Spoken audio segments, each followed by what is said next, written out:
3년 전이었다. 신규 오픈한 식당에 처음 들어섰을 때 나는 순간적으로 발걸음을 멈추고 말았다. 눈앞에 펼쳐진 광경이 예상과는 전혀 달랐기 때문이다. 식당 주인 아줌마의 모습이 너무도 세련되고 아름다워서 나는 본능적으로 눈을 크게 뜨고 그녀를 바라보았다. 식당 아줌마가 왜 이렇게 예쁜 거야? 무심결에 혼잣말이 새어나왔다. 반쯤 넋을 놓고 그녀를 바라보다가 나도 모르게 침을 흘릴 뻔했다. 초코브라운으로 염색한 머리칼 끝에는 우아한 웨이브가 흐르고 있었고 그녀는 밝고 화사한 노란색 셔츠에 짧아 보이는 스커트를 입고 있었다. 그 위로 두른 앞치마마저 스타일리시하게 보일 정도로 그녀의 분위기는 남달랐다. 단순한 식당 주인의 모습이라기보다는 마치 감각적인 패션을 지닌 누군가를 마주한 듯한 느낌이었다. 그녀가 만든 떡볶이 또한 일품이었다. 쫀득한 떡과 달콤하면서도 매콤한 국물에 좋아하는 단번에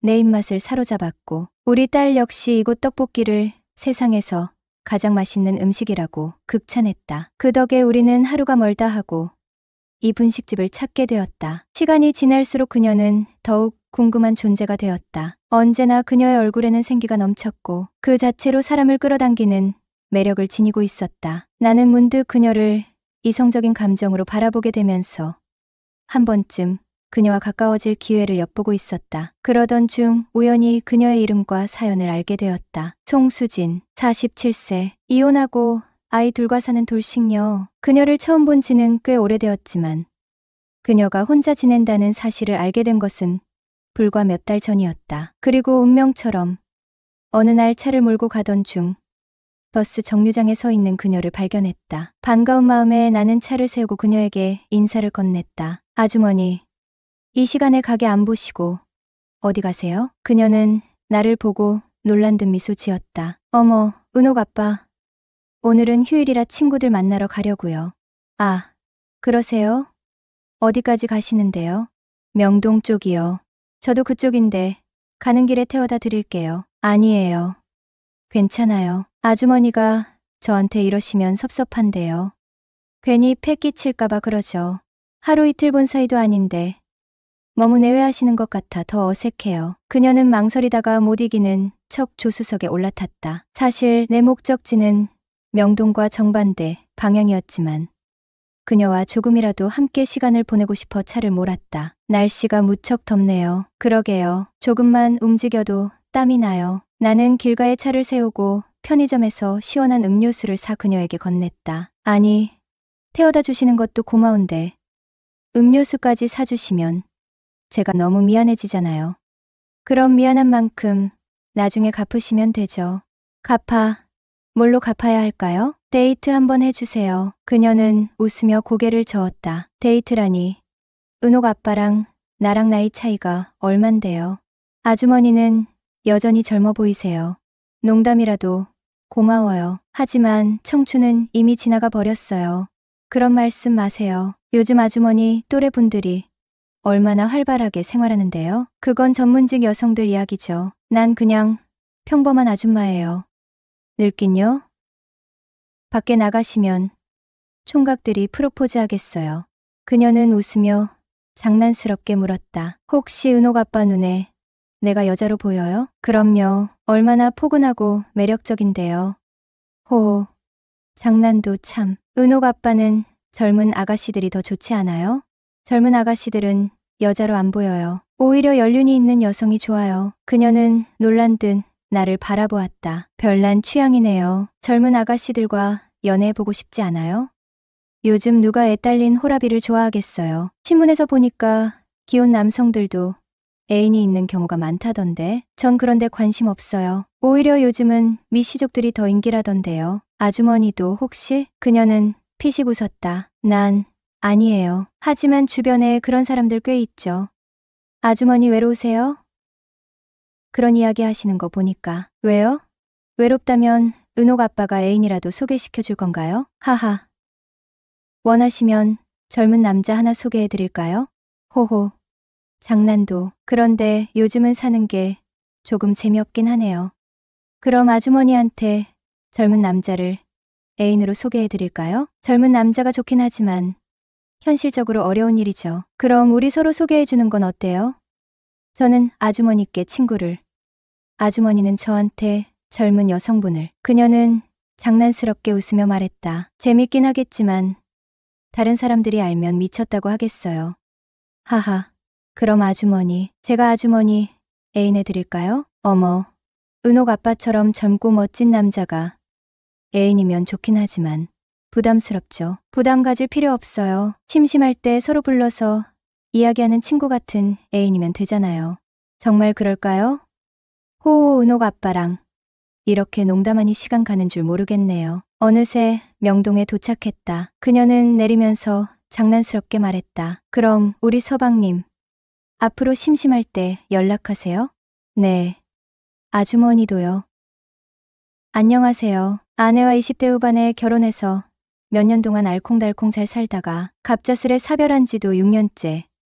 현재 30대 후반에 딸아이 하나 있는 평범한 남자예요. 20대 중반에 아주 착하고 어여쁜 아내를 만나 사랑에 빠져 2년 연애 후 결혼을 했었어요. 작은 다툼 한 번 없이 행복하게 지내면서 아이 낳고 살기를 3년쯤 되었을 때 평생 함께 하자고 약속했던 세상에서 제일 사랑했던 아내가 갑작스럽게 제 곁을 떠났어요. 정말 하늘이 무너지는 줄 알았고 회사까지 휴직하고 하루하루 술과 눈물 없이는 살지 못하던 때에 멋 모르고 웃고 있는 이쁜 딸아이 하나 보고 내가 무너지면 안 되겠다 싶어 딸 하나 바라보고 버티며 이제까지 살아왔죠. 시간이 약이라는 게 맞는 말인지 1년 정도 지나니까 웃기도 하고 딸과 함께 여행도 가고 맛있는 것을 먹으러 맛집을 다니기도 했네요. 물론 마음속 깊은 속엔 항상 제 아내가 자리하고 있었기에 또 다른 여자를 사랑할 수는 없었습니다. 젊은 호랍이란 소리에 몇몇 여성분들이 호감을 표시한 분들이 있었지만 다 거절하고 말았죠. 슬픔은 멈췄으나 아내에 대한 사랑은 멈추질 않았기에 지금 생각해보면 새로운 여자는 많은 시간이 필요했었던 것 같아요. 그렇게 사별 4년이 지날 때쯤 분식집 아주머니를 알게 되었어요. 첫눈에 반했죠. 왜냐하면 죽은 아내와 풍기는 이미지가 너무 비슷했거든요. 더 소름이었던 건 음식 솜씨였어요. 아내랑 연애할 때 자주 가던 대구의 달고 떡볶이 맛이랑 너무 똑같은 거예요. 그런데 그 떡볶이가 살짝 매콤하고 달달한 떡볶이를 우리 딸내미가 또 엄청 좋아하는 겁니다. 자기 엄마처럼 말이죠. 이후 단골집이 되었고 거의 매일 식당에 들러 얼굴 도장을 찍었어요. 그러니 없던 정도 생길 수밖에요. 그러던 어느 날 그녀의 이혼 소식을 듣고부턴 이성적인 감정이 마구마구 생겨나는 겁니다. 그러던 차에 분식집 아주머니에게 전화가 왔어요. 아이고, 아주머니 잘 계셨어요? 어쩐 일로 저에게 다 전화를 주시고. 호, 은옥 아빠, 나 내일 등산 가는데 저번에 은옥 아빠가 내 애인이라며? 그래서 써먹으려고. 호, 하, 그걸 기억하고 계세요? 그럼 가야죠. 내일이 일요일이라 저도 딱히 할 일은 없었거든요. 호호, 그럼 같이 가는 거야? 네. 산 타면 건강에도 좋잖아요. 그럼 어디로 가면 될까요? 내일 9시쯤 우리 집 근처로 올래요? 네, 그러죠. 그럼 내일 뵙죠. 아주머니 댁으로 차를 몰고 가니 이미 등산할 준비를 다 해놓고 계셨는데 늦은 여름이라 그런지 아주 가벼운 등산 차림이었다. 얇은 바지에 간편한 상의였는데 예상보다 훨씬 날씬하고 볼륨이 있어 보인다. 산 밑에 주차를 하고 조금 오르니 날씨가 더워오는지 무지 더워 다 올라가지도 못하고 중도에서 멈춰 점심을 먹고 내려오기로 했다. 다행히 식사를 하는 곳에 개울이 있어 땀을 씻어 내기에는 좋았다. 호호호, 젊은 애인하고 등산 오니 친구들하고 오는 것보다 훨씬 좋네. 다음에도 친구 버리고 애인하고 올까 보다. 저야 좋죠. 근데 은옥 아빠하고 오니 다른 사람들 눈빛이 내가 젊은 애인 꿰차 다니는 줄 아는 것 같잖아. 호호. 지금은 제가 아주머니 애인인 거 모르셨어요? 하하. 호, 그렇긴 하네. 그려요. 집까지 바래다 주고 저녁 얻어먹고 너무나도 자연스럽게 연인 사이가 되었죠. 같은 아파트에 살면서 그녀가 손수 차려주는 따뜻한 밥상을 매일 마주하다 보니 어느덧 마음 깊이 정이 스며들었습니다. 중년의 나이에 호라비가 홀로 사는 여인의 집을 드나드는 모습은 아무래도 주변의 시선을 의식하게 만들었죠. 둘이 그렇고 그런 사이라는 소문이 났어요. 오랫동안 이 동네에 거주해 온 터라 웬만한 분들은 이미 저희 두 사람의 관계를 짐작하고 있는 듯 했어요. 이런 상황에서 관계를 지속할 바에는 오히려 결혼이라는 결실을 맺는 것이 자연스러운 수순처럼 느껴졌습니다. 1년이 넘는 시간 동안 서로의 진심을 확인했고 제 딸아이마저 그녀를 진심으로 따르기에 결혼은 긍정적인 방향으로 흘러갔어요. 부모님께서는 그녀의 나이와 식당에서 일하는 분이라는 점 때문에 처음에는 반대가 적지 않았어요. 하지만 제 확고한 의지를 보시고 혹은 호랍이 신세로 외롭게 지내는 아들보다 누구라도 곁에 있는 것이 낫다고 여기셨는지 예상외로 순순히 허락해 주셨습니다. 그녀의 아이들도 제 딸아이도 모두 흔쾌히 찬성하며 모든 일이 순조롭게 풀리는 듯했죠. 그러나 예상치 못한 난관이 불쑥 튀어나왔습니다. 바로 그녀의 전 남편으로부터 비롯된 문제였어요. 수년간 경제적인 책임을 회피하고 아내가 김밥을 말아가며 힘겹게 생계를 꾸리는 동안에도 그는 끊임없이 그녀에게 남자가 있는 것 아니냐는 의심을 품었다고 합니다. 일할 생각은 않고 집에 틀어박혀 아내가 벌어다 주는 돈으로만 생활하며 부부 사이에는 끊임없는 갈등이 야기되었다고 합니다. 심지어 폭력적인 행동까지 서슴지 않았고 그녀는 극심한 두려움과 아이들을 생각하며 이혼을 결심하게 되었다고 하였죠. 이혼 이야기가 처음 나왔을 때 전 남편은 완강하게 거부했다고 합니다. 하지만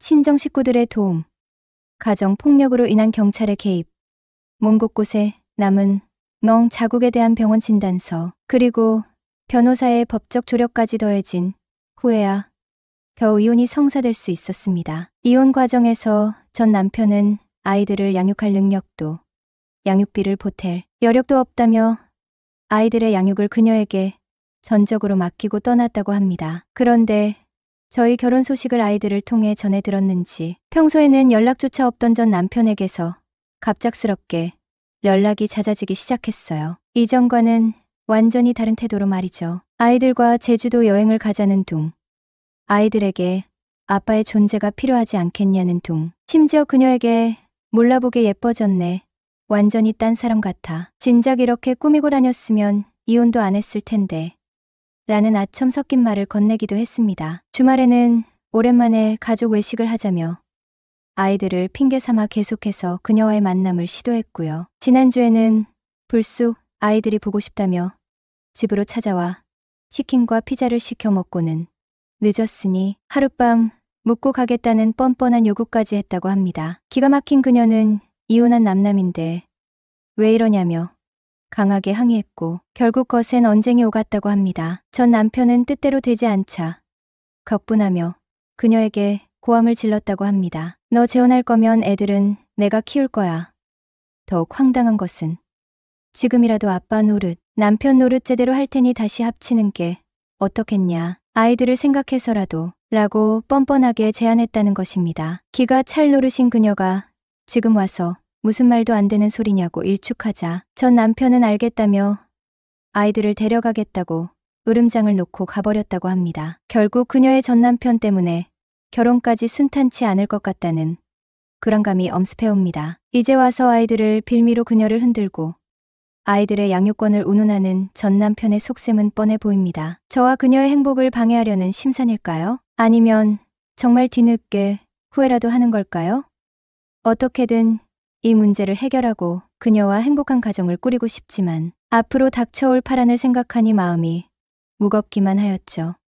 하지만 전 남편의 방해는 두 사람의 결속력을 더욱 단단하게 만들었어요. 그녀는 단호하게 전 남편에게 선을 그었고 저는 든든하게 그녀의 옆을 지켰죠. 다음 날 우리는 변호사를 찾아 법적인 자문도 구했어요. 현재의 협박과 스토킹에 가까운 행태는 충분히 법적으로 문제 삼을 수 있다는 답변을 들었고 만약 도를 넘는 행동을 계속할 경우 법적 조치를 취할 것이라는 뜻을 분명히 하였죠. 더 이상 흔들리지 않는 그녀의 모습에 전 남편도 점차 포기하는 기색을 보였어요. 아이들을 핑계로 연락하는 횟수도 줄어들었고 어느샌가 조용히 두 사람의 삶에서 멀어져 갔습니다. 결혼 준비는 순조롭게 진행되었어요. 양가 부모님은 다시 시작하는 두 사람을 따뜻하게 응원해 주었고 아이들은 새로운 가족이 생기는 기쁨에 들떠했습니다. 소박하지만 진심이 가득한 결혼식 날 환하게 웃는 그녀의 얼굴은 세상에서 가장 아름다웠습니다. 함께 차리는 아침 밥상,